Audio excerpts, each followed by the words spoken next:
हाय, hello, नमस्कार. कसे आहात सगळे? गुड मॉर्निंग सगळ्यांना आणि शुभ सकाळ.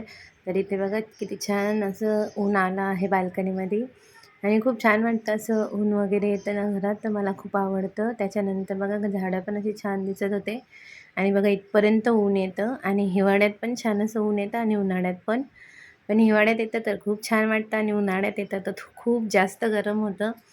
आणि त्याच्यानंतर मग इथे मला देवपूजा करायची होती. आठवड्यातून एकदा मी देवांना छान असं स्वच्छ करून घेते आणि देवारा पण क्लीन करते.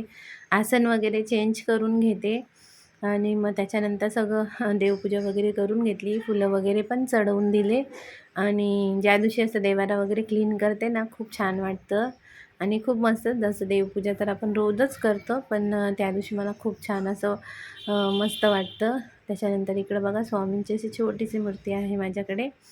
मस्त देवपूजा वगैरे झाली आहे आणि ना इकडं वरती श्यामबाबाजींचा फोटो आहे.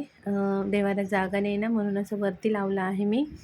तर तिकडं पण दिवा वगैरे लावते मी. छान अशी त्यांची पण पूजा केली. मग मुलीचं आवरलं.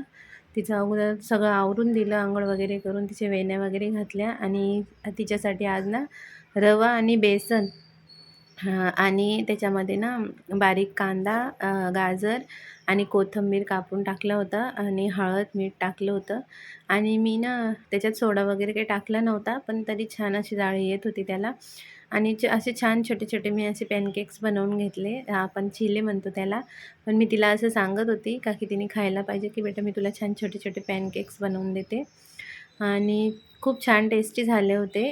मी तर नाही खाल्ले होते, माझा उपवास होता, पण मुलगी सांगत होती छान झाले आहे. आणि टिफिनला ना तिला असं काहीतरी वेगळं करून द्यायचं असतं रोज, का की ती खात नाही ना मग टिफिन, तर मला कसं तरी होतं की माझी मुलगी उपाशीच आली आहे. म्हणून मग तिला जे आवडतं ना तेच मी तिला टिफिनमध्ये देते. त्याच्यानंतर अशी मी पॅनकेक्स बनवून घेतले. म्हटलं झटपट अशी छोटीशी रेसिपी शेअर करते, म्हणजे तुम्हाला पण लहान मुलांना असं बनवून देता येईल आणि खूप आवडीने खातात लहान मुलं असं काहीतरी वेगळं बनवून दिलं तर. त्याच्यानंतर मग सगळे कामं वगैरे आवरून घेतले. ती पण शाळेत गेली आणि मग आज होता उपवास म्हणून माझ्यासाठी बनवला साबुदाणा आणि आमटी बनवली होती. दुपारी काही शूटच नाही केलं. डायरेक्ट संध्याकाळी, मग संध्याकाळची देवपूजा वगैरे करून घेते.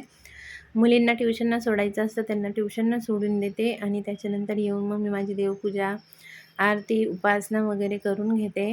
स्वामींची सेवा करून घेते आणि बाहेर पण दिवा लावते मी. खूप छान अशी रांगोळी वगैरे काढते. मला खूप छान असं वाटतं. दारात दिवा लावते, अगरबत्ती ओवाळून घेते आणि किती छान असं पॉझिटिव्ह वाटतं ना. संध्याकाळचं रुटीन पण खूप छान असं पॉझिटिव्ह असतं. स्वामींचे गाणे वगैरे पण लावून देते आणि मग स्वयंपाक वगैरे करून घेते. त्याच्यानंतर मुली आणि मिस्टर येतील तिथपर्यंत. त्याच्यानंतर सगळे आले, जेवणं वगैरे केलं आणि मग आता डायरेक्ट भांडे घासायला घेतले. तर बघा बघू शकता किती पसारा आहे किचनवर. मग त्याच्यानंतर भांडे वगैरे घासून घेतले, किचन क्लीन करून घेतलं आणि ना रात्री ना एकदाच मी गॅसला असं छान घासून घेते आणि दुपारी फक्त पुसून घेते, का की सारखं गॅसला घासायला नको, नाहीतर मग त्याचे बर्नल आहेत ना ते खराब होतात. तर मी रात्री असं स्वच्छ करून घेते, का की कॉकरोच वगैरे होतात मग असं क्लीन नाही केलं तर. म्हणून रात्री सगळं असं क्लीन करून आणि कचरा वगैरे काढून बाहेर कचरा वगैरे ठेवून तसं मग निवांत आणि मग सकाळी उठल्यावर छान असं टिफिन वगैरे बनवायला पण छान वाटतं.